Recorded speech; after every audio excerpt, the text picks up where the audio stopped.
আজকে বানাবো পালং শাকের পরোটা। তো আমি একটু পালং শাক সাথে লঙ্কা, নুন আর রসুন একসাথে পেস্ট করে নেব। পেস্টটা রেডি হয়ে গেছে, আমি এটা দিয়ে আটাটা মেখে নেব। আমি এটা আটা দিয়ে করছি, তবে আটা ময়দা যে কোনো কিছু দিয়েই করা যায়। অ্যাড করলাম একটু জোয়ান। আটাটা মাখাটা রেডি হয়ে গেছে, এবার আমি এটাকে 15 মিনিট রেস্টিং টাইম দিয়ে দেবো। এটা আমার ঠাকুরের জায়গা, সবার আগে উঠে আমি চান করে পুজোটা করে নিয়েছি।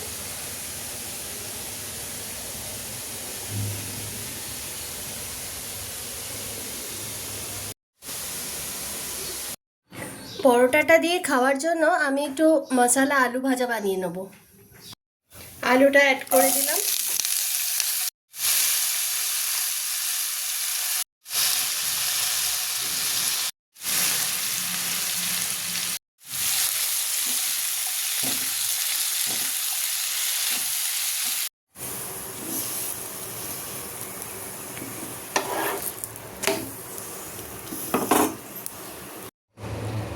ব্রেকফাস্টটা রেডি হয়ে গেছে।